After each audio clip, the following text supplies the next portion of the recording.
प्रिय विद्यार्थियों, महर्षि Gautam senior secondary विद्यालय के ऑनलाइन डिजिटल प्लेटफॉर्म पर मैं महिपाल सिंह राठौड़ आपका हार्दिक स्वागत करता हूं। और आज हम कक्षा 10 विषय संस्कृत और जो प्रकरण है आज का हमारा वो है सूची पर्यावरणम। ठीक है, तो ये हमारे संस्कृत साहित्य कक्षा 10 के संस्कृत साहित्य में जो पहला पाठ है जिसका नाम है सूची पर्यावरणम, उसका हम अध्ययन करेंगे। ठीक है, तो सबसे पहले हम यहाँ पर जानेंगे कि आज का हमारा जो प्रकरण है सूची पर्यावरणम, ठीक है, तो उसका अर्थ क्या है, उसका अर्थ क्या है। सूची मतलब, ठीक है, उसका अर्थ क्या है, तो हम आगे जानते हैं कि हमारा जो प्रथम पाठ है सूची पर्यावरणम, इसका अर्थ, सूची का अर्थ होता है शुद्ध। क्या होता है? शुद्ध। पर्यावरणम मतलब पर्यावरण। पर्यावरण किसे कहते हैं? हमारे चारों ओर का जो वातावरण होता है उसे हम पर्यावरण कहते हैं। और सूची मतलब शुद्ध रखना चाहिए। तो हमारा जो पर्यावरण है जिसमें हम सांस लेते हैं, हमें कम से कम ये तो हमारा कर्तव्य है कि उस पर्यावरण को हमें क्या रखना चाहिए? शुद्ध रखना चाहिए। तो ये जो प्रथम पाठ है इसमें यही आह्वान किया गया है आपसे कि हम जिस पर्यावरण में जीवन यापन कर रहे हैं उस पर्यावरण को शुद्ध रखना चाहिए। तो इस पाठ का अगर मैं हिंदी मतलब कहूँ कि इसका हिंदी मतलब क्या होवे, ठीक है, तो इसका हिंदी मतलब है पर्यावरण को शुद्ध रखना चाहिए, या अपन यूँ कह सकते हैं पर्यावरण का शुद्धिकरण, पर्यावरण को शुद्ध रखना चाहिए, पर्यावरण को शुद्ध रखना चाहिए।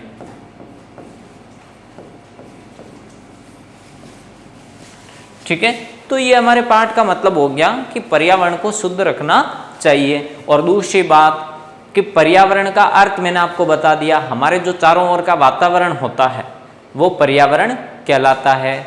यानी कि जो भी प्राकृतिक चीज़ें, और प्रकृति की चीज़ें वो होती है, प्रकृति वो होती है, अगर इसकी परिभाषा की मैं बात करूं प्रकृति की, तो ऐसी वस्तुएं, ठीक है, जो हमारे जीवन के लिए अति आवश्यक हो और जिसका उपभोग करने के लिए अर्थात जिसका प्रयोग करने के लिए हमें कोई भी मूल्य नहीं चुकाना पड़ता हो, उसे हम प्रकृति कहते हैं या प्राकृतिक वस्तु कहते हैं। जैसे कि मान लो बिजली है, तो इसके लिए हम क्या कर रहे हैं? मूल्य चुका रहे हैं। लेकिन जो हवा चल रही है बाहर, उसके लिए हमें कोई मूल्य चुकाने की आवश्यकता नहीं है, उसका हमें कोई मूल्य चुकाना नहीं पड़ता है। लेकिन अगर घर में बिजली चल रही है तो उसका मूल्य जो है हमें चुकाना पड़ता है।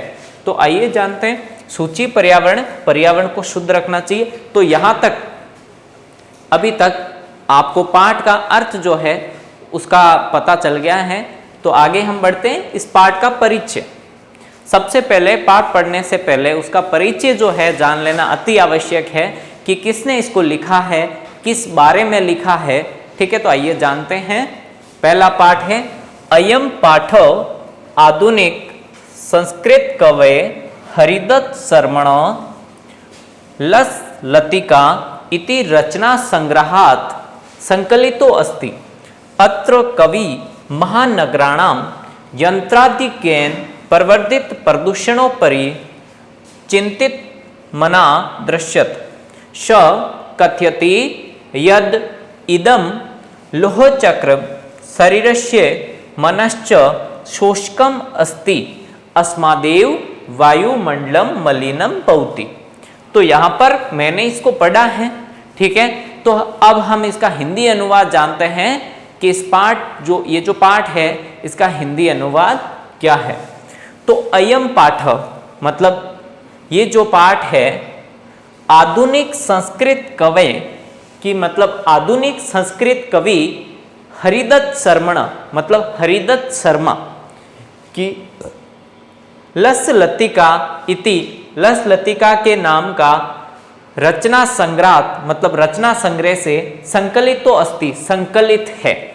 मतलब इन दो लाइन के मतलब की अगर मैं बात करूं तो अयम पाठ ये पाठ आधुनिक संस्कृत कवि हरिदत्त शर्मा के लस लतिका इति रचना संग्रह, हरिदत्त शर्मा के लस लतिका रचना संग्रह से संकलित तो अस्ति, संकलित है, यानी कि ये जो पाठ है, ठीक है, वो आधुनिक संस्कृत कवि हरिदत्त शर्मा का जो रचना संग्रह है लस लतिका, वहां से संकलित है, अर्थात वहां से लिया गया है। ठीक है, तो इस पाठ के कवि का नाम जो है वो है हरिदत्त शर्मा। पाठ के नाम, कवि का नाम क्या हो गया? हरिदत्त शर्मा। ठीक है, फिर अगर हम बात करें कि ये पाठ किस रचना संग्रह से लिया, हरिदत्त शर्मा का एक रचना संग्रह जिसका नाम है लस लतिका। ठीक है, ये लस लतिका, इस रचना संग्रह से ये पाठ जो है वो संकलित है। यहां पर ये जो है इसे अपन बोलते हैं अवग्रह चिन्ह। क्या बोलते हैं? अवग्रह चिन्ह, जो अ का काम देता है अस्ति। अस्ति मतलब है। ठीक है, अब अगर यहां बात आते हैं अत्र, अत्र का अर्थ होता है यहां, अत्र मतलब यहां। ठीक है, कवि, ठीक है, यहां कवि महानगराणाम मतलब महानगरों के यंत्राधिक्यन, ये जो शब्द है यंत्राधिक्यन, ये जैसे दो शब्दों से मिलकर बना है, यंत्र और अधिक्यन। यंत्र धन अधिक्यन।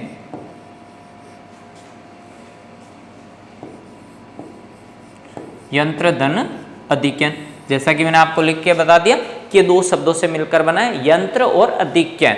यंत्र, यंत्र का अर्थ जैसे वाहन है, जो मतलब आज हम देख रहे हैं कि सड़क पर इतने वाहन चल रहे हैं कि सड़क पार करना मुश्किल हो जाता है। ठीक है, और वाहनों की जो संख्या है वो निरंतर बढ़ती जा रही है, और जिस तरह से वाहनों की संख्या जैसे जैसे निरंतर बढ़ेगी, ठीक है, वैसे वैसे क्या होगा, प्रदूषण का स्तर भी बढ़ता जाएगा, और फिर हमारा जो जीवन जीना है अर्थात जो शुद्ध वातावरण है वो हमें कभी भी नसीब नहीं होगा। ठीक है, तो यंत्र का अर्थ वाहन, अधिक्यन मतलब अधिकता, कि जो वाहनों की अधिकता है, प्रवर्धित प्रदूषणों परि चिंतित मना, कि कवि जो है ये जो यंत्रों की अधिकता है महानगरों में, ये जो प्रवर्धित मतलब जो बढ़ रही है, ठीक है, अधिक्यन मतलब बढ़ रही है, प्रवर्धित प्रदान करती क्या, प्रदूषणों परि, प्रदूषण पर चिंतित मना, कि यहां पर कवि जो है जिस तरह से महानगरों में वाहनों की संख्या बढ़ रही है उस पर कवि ने अपने मन में चिंता प्रकट की है, और इस काव्य के माध्यम से भी उन्होंने उस चिंता को उजागर किया है। ठीक है, अब आते हैं आगे, श कथ्यति। अब देखो यहां पर आया श। अब देखो जैसे मैंने सर्वनाम शब्द लिखा है तो स का अर्थ मैंने बताया था वह, क्या होता है? वह। तो वह कथ्यति, कथ्यति का अर्थ कहते हैं, वह कहते हैं यद कि इदम मतलब यह, लोह चक्रम ये जो लोहे का चक्र है वो शरीरस्य, जिस शब्द के पीछे भी आधा स और य अगर जुड़ा हुआ है, ठीक है, शरीरस्य, शरीरस्य जैसे कि यहाँ लिखा हुआ है, शरीरस्य मतलब शरीर का, फिर मनश्च मतलब मन का, ये जो आधा स और य जहां पर भी आएगा उसका अर्थ उस शब्द के पीछे का लगा देना। क्या लगा देना? आपको का लगा देना है। शरीरस्य मतलब शरीर का, मनश्च मन का, शोषकम, शोषकम का अर्थ होता है शोषण करना। क्या होता है? शोषण करना, शोषण। ठीक है, तो शोषकम अस्ति, ये क्या करता है? शोषण करता है। मतलब कहने का तात्पर्य मेरा यहां पर यह है कि ये जो लोह चक्र है वो शरीर का, मन का क्या कर रहा है? शोषण कर रहा है। अब लोह चक्र किसे कहा गया? ये जो वाहनों के चक्र है वो क्या है? प्रदूषण के कारक है। तो इन्हें ही हम क्या कहते हैं? कवि ने क्या कहा है? लोहे का चक्र। फिर है अस्मादेव वायुमंडलम मलिनम भवति। अस्मादेव मतलब इससे ही, इसमें देखो ए और व मतलब एव लगा हुआ है शब्द के पीछे, अस्मात् और एव। अस्मात् का अर्थ क्या हो गया, इससे, और ये ए की मात्रा और व एव, इसका अर्थ होता ही, क्या होता है ही, कि इससे ही वायुमंडलम, वायुमंडल हमारा जो वायुमंडल है, ठीक है, वो मलिनम भवति। मलिनम का अर्थ होता है गंदा, क्या होता है गंदा, ठीक है, या दूषित अपन कह सकते हैं। मलिनम का अर्थ क्या होता है गंदा या दूषितम हम कह सकते हैं कि ये जो अस्मादेव वायुमंडलम है, अस्मादेव वायुमंडलम मतलब कि इससे ही वायुमंडल जो है वो मलिनम, मलिनम मतलब दूषित, भवति मतलब होता है, ठीक है, भवति मतलब होता है। अब देखो आपको यहां पर लिखा हुआ है भवति। जिस तरह से हमने जब पट धातु पढ़ा था तो हमने देखा था पटती। अब पटती कौन से लकार में आता था, वर्तमान काल में आता था, लट लकार में, तो इसका मतलब भवति, तो अपन भव मतलब होना, ठीक है, और भवति आ गया मतलब पीछे क्या लगेगा ता, तो होता है। तो ये भवति से मुझे पता चला कि ये वाक्य वर्तमान काल का है, यानी कि लट लकार का है, और इसके पीछे मुझे ता है लगाना है। क्लियर, ठीक है। तो ये था हमारा पाठ का परिचय, ठीक है। अब देखो बात करते हैं अपन वायुमंडलम की, कि वायुमंडल जो है, जिस तरह से प्रदूषण जब इतना फैल रहा है, प्रदूषण जब इस कदर बढ़ रहा है कि ये रुकने का नाम ही नहीं ले रहा है, और दूसरी बात ये नियंत्रण में आना भी मुश्किल हो गया है, ठीक है, क्योंकि पर्यावरण प्रदूषण अगर जितने वाहन बढ़ेंगे तो उससे क्या होगा कि ये जो वाहनों का धुआं है वो वायुमंडल में घुल मिल जाएगा, और उसी वायुमंडल में हम सांस ले रहे हैं, वो हवा अगर हम तक पहुंच रही है, इसका मतलब हमारे शरीर में जो हमारे शरीर में जो है वो जहरीली जो वायु है वो जा रही है, और उससे क्या होता है हमारी रोग प्रतिरोधक क्षमता जो है वो कमजोर होती जा रही है। और अभी इन दिनों जो महामारी चल रही है, वो महामारी के चपेट में वही लोग ज़्यादा आ रहे हैं जिनकी प्रतिरोधक क्षमता कमजोर है, ठीक है। और ये प्रदूषण क्या कर रहा है, हमारी प्रतिरोधक क्षमता को कमजोर कर रहा है। तो इसीलिए हमें एक संकल्प लेना चाहिए, ठीक है, और हमारा संकल्प ये होना चाहिए कि हम जहाँ रह रहे हैं, कम से कम हम जहाँ रह रहे हैं वहाँ पर हमें इस प्रदूषण को मिटा देना चाहिए, अर्थात जहाँ पर रह रहे हैं वहाँ हमें शुद्धता का पूरा ध्यान रखना चाहिए। जैसे कि हमारे पाठ का ही नाम है शुचि पर्यावरणम, हम अपने पर्यावरण को क्या रखना चाहिए, शुद्ध रखना चाहिए, अर्थात हमारे पर्यावरण का हमें शुद्धिकरण करना चाहिए, ठीक है। तो अब आगे आते हैं, इस पाठ में यही बताया गया कि ये पाठ जो है वो आधुनिक संस्कृत कवि हरिदत्त शर्मा के रचना संग्रह लस लतिका से लिया गया है। और दूसरी बात इसमें ये बताई है कि इस पाठ में कवि ने जो ये प्रदूषण फैल रहा है उसके लिए अपने मन में चिंता व्यक्त की है, और उस चिंता को इस काव्य के माध्यम से उजागर किया है।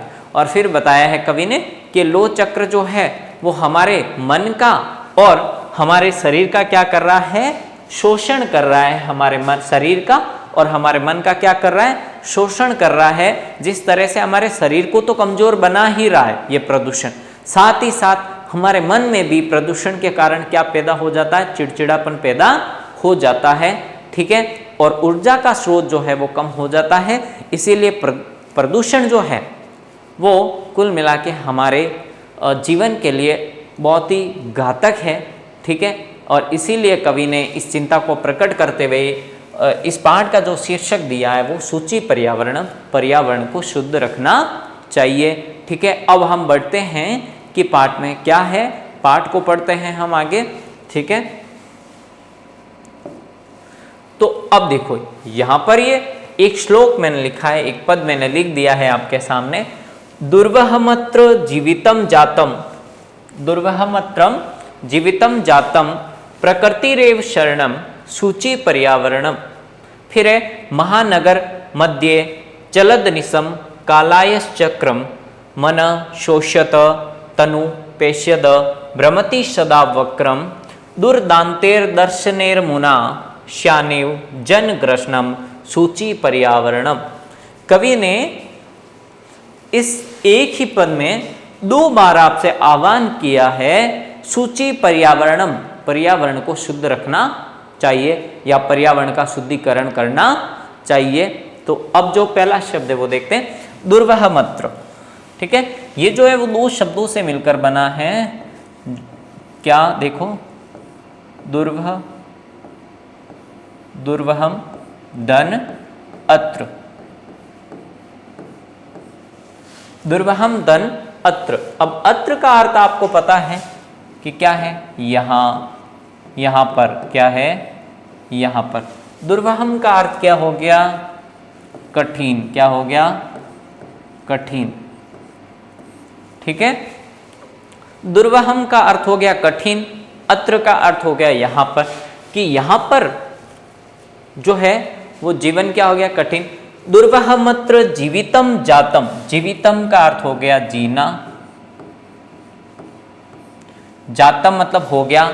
फिर प्रकृति रेव, प्रकृति रेव शब्द जो है वो 2 शब्दों से मिलकर बना है, ये भी प्रकृति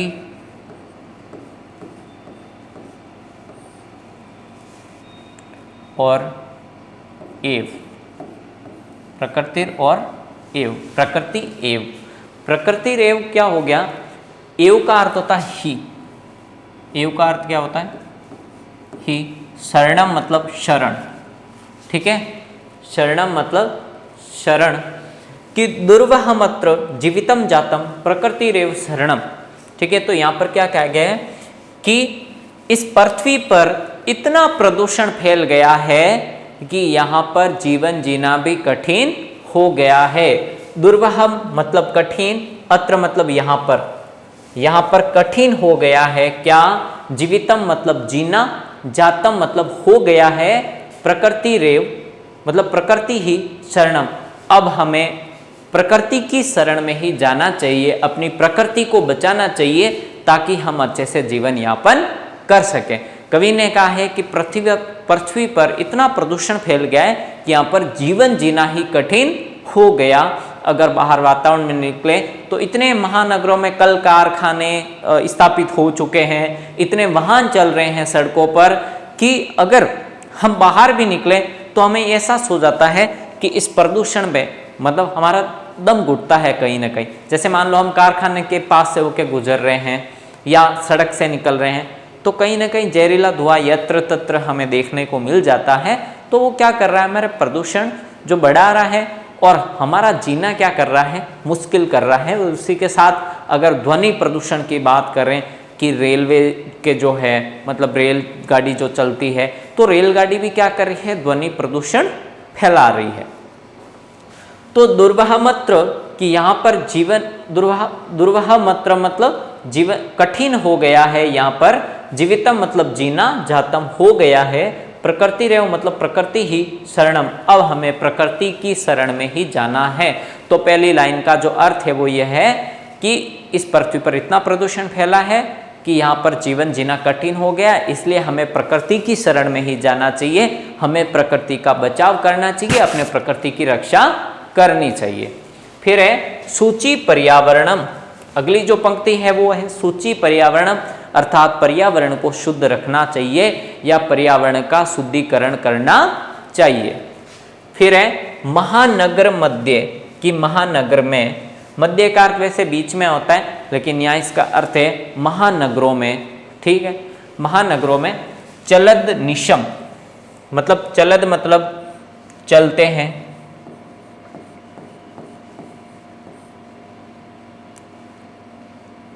चलता है, सॉरी इसका अर्थ हो गया चलता है,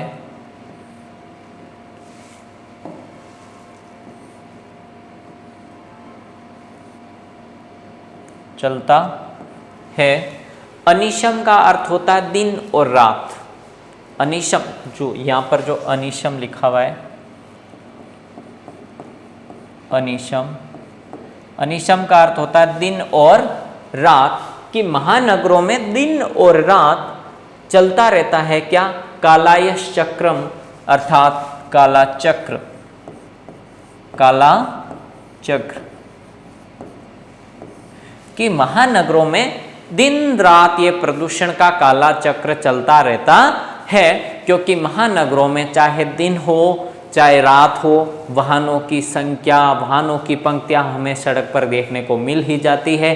कल कारखाने हैं तो वो दिन में तो चलते हैं, शाम को भी चलते हैं, ठीक है, मतलब कई रात भर कारखाने चलते हैं, तो उससे क्या फैल रहा है, दिन रात प्रदूषण फैल रहा है। और विशेषतया महानगरों की अगर बात करें तो महानगरों में प्रदूषण का स्तर ग्रामीण क्षेत्र के बजाय बहुत ज्यादा है। मनशोषित, तो देखो तीसरी लाइन का मतलब हो गया कि महानगर मध्य चलद निशम कालाय चक्रम, कि महानगर में दिन रात ये प्रदूषण का काला चक्र चलता रहता है। फिर है मनशोषित, मन मतलब मन का, मन का अर्थ होता है मन का, शोषित मतलब शोषण करता है। ये प्रदूषण जो है वो मन का क्या कर रहा है, शोषण कर रहा है, अर्थात हमारे मन में चिड़चिड़ापन पैदा हो जाना, ऊर्जा स्तर कम हो जाना, तो प्रदूषण क्या कर रहा है, मन का शोषण कर रहा है। फिर तनुपेश्यत, तनु का अर्थ जो है वो होता है शरीर, क्या होता है, शरीर, ठीक है, शरीर पेश्यद मतलब शरीर का भी ये शोषण करता है। और भ्रमति, भ्रमति मतलब चलता रहता है, सदा वक्रम, सदा टेढ़ा चलता रहता है, ठीक है, कि ऐसा वक्रम मतलब इस तरह से ये टेढ़ा चलता रहता है प्रदूषण, जो हमारे मन का शोषण करता रहता है और शरीर का भी शोषण करता रहता है। अर्थात ये जो काला चक्र है वो इस तरह से वक्र रूप से चलता है, टेढ़े रूप से चलता है, जो हमारे मन और शरीर दोनों को क्या पहुंचाता है, नुकसान पहुंचाता है। फिर है दुर्दांते, दुर्दांते मतलब कठोर दांतों से, कठोर दांतों से, दर्शनेर मुना, दर्शनेर मुना काटता है, ठीक है, तो ये प्रदूषण जो है वो अपने कठोर दांतों से, ठीक है, काट रहा है, स्याने मतलब गठित हो रहा है। जन ग्रसनम, दो देखो शब्द, जन धन ग्रसनम,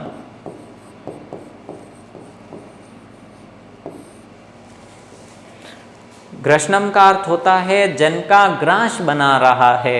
ये प्रदूषण जो है वो जन मतलब लोगों को अपना काल का ग्रास बना रहा है, अर्थात प्रदूषण के कारण लोग जो है वो मृत्यु को प्राप्त हो रहे हैं। ये जो प्रदूषण है वो लोगों को अपना क्या बना रहा है, शिकार बना रहा है। ग्रसनम मतलब जन ग्रसनम मतलब जन मतलब लोगों का, ग्रसनम मतलब काल का ग्रास बना रहा है, अर्थात अपना शिकार बना रहा है, ठीक है। तो प्रदूषण जिस तरह से कोई कठोर दांतों से किसी को काट के खत्म कर देता है, उसी तरह ये प्रदूषण जो है वो भी हमारे जीवन को, या मैं यूँ कहूँ कि हमारे सुखी जीवन को अपने नुकीले दांतों से काट कर खत्म कर देगा, अगर हमने प्रदूषण को रोका नहीं तो, ठीक है। तो अब देखो एक बार श्लोक का पूरा भावार्थ देख लेते हैं कि दुर्वहमत्र जीवितम जातम प्रकृति रेव शरणम, कि यहाँ पर इस पृथ्वी पर इतना प्रदूषण फैल गया, यहाँ पर जीवन जीना कठिन हो गया, इसीलिए मैं प्रकृति की ही शरण में जाना चाहिए। फिर शुचि पर्यावरणम मतलब पर्यावरण का शुद्धिकरण करना चाहिए। फिर महानगर मध्य चलद निशम कालाय चक्रम, कि महानगर में दिन और रात ये प्रदूषण का काला चक्र चलता रहता है। फिर ये प्रदूषण मन का शोषण करता है, तनुपेश्यद तन का भी शोषण करता है। भ्रमति सदा वक्रम, सदा वक्र रूप में, टेढ़े रूप में चलता रहता है, ये चक्र टेढ़ा चलता रहता है। फिर दुर्दांते दर्शनेर मुना, कि अपने कठोर दांतों से या नुकीले दांतों से, दर्शनेर मुना मतलब काट रहा है, स्याने गठित हो रहा है। जन ग्रसनम मतलब लोगों को अपना काल का शिकार बना रहा है, लोगों को मौत के घाट पहुंचा रहा है। इसीलिए हमें जो आसपास का जो वातावरण है वो शुद्ध रखना चाहिए, और यही सोच अगर हम सब अपना लें, ठीक है, और ये मन में स्थापित कर ले ये सोच, तो हमारे देश का कोई भी कोना ऐसा नहीं होगा जहाँ पर प्रदूषण हो। हाँ, हम एकदम से इसको नहीं मिटा सकते, लेकिन हमारी कोशिश होनी चाहिए कि धीरे धीरे, ठीक है, चरण के माध्यम से हमें इस पर नियंत्रण पाना चाहिए। तो आज की इस क्लास में हमने सूची पर्यावरण का जो श्लोक है, यानी कि जो पहला पद है, वो हमने पढ़ा, ठीक है। और उस पद में हमने यही जाना कि हमें पर्यावरण का शुद्धिकरण करना चाहिए, अन्यथा पर्यावरण जो है, ठीक है, वो एक दिन मतलब ऐसा बन जाएगा कि वहाँ पर हमारा जीना मुश्किल हो जाएगा। इसीलिए कवि ने कहा है, और कवि ने चिंता भी प्रकट की है कि महानगरों में, विशेषतया महानगरों की बात करें तो महानगरों में आजकल प्रदूषण का स्तर बहुत बढ़ता जा रहा है, ठीक है। और ग्रामीण क्षेत्र में हालांकि प्रदूषण कम है, लेकिन धीरे धीरे ग्रामीण क्षेत्र में भी प्रदूषण फैल रहा है, ठीक है। और आगे की क्लास में हम मतलब आगे के पद पढ़ेंगे, और फिर जो कवि की इच्छा है, इसमें इस पाठ में कवि ने एक इच्छा प्रकट की है कि वो ग्रामीण क्षेत्र में के ऐसे कोने में जाना चाहता है जहाँ पर प्रदूषण का स्तर निम्न हो, ठीक है, और प्रकृति में बैठकर जहाँ पर चिड़िया चहके, फूल खिले हुए हो, नदियाँ बह रही हो, झरने बह रहे हो, वहाँ जाकर अपने जीवन के कुछ यादगार पल जो है वो अपने जीवन में कैद करना चाहता है, ठीक है। तो आज की हमारी जो क्लास है इसमें प्रदूषण के बारे में भी बारे में हमने पढ़ा है कि इसमें कवि ने जो चिंता प्रकट की है उस चिंता को मतलब उजागर किया है, ठीक है। और अगली क्लास में हम आगे का भाग पढ़ेंगे, ठीक है। और इसी के साथ मैं महिपाल सिंह राठौड़ आज की कक्षा का यहीं पर समापन करता हूं, और अगली क्लास में हम जो है वो आगे के पद पढ़ेंगे, और तब तक इसके जो पद का जो है वो पद आप पढ़ेंगे और उसका हिंदी अनुवाद करने की कोशिश करेंगे, ठीक है। जो कठिन शब्द हैं आपके किताब में दे रखे हैं, कठिन शब्दों के अर्थ, वो भी आप स्मरण करने का प्रयास करें। धन्यवाद।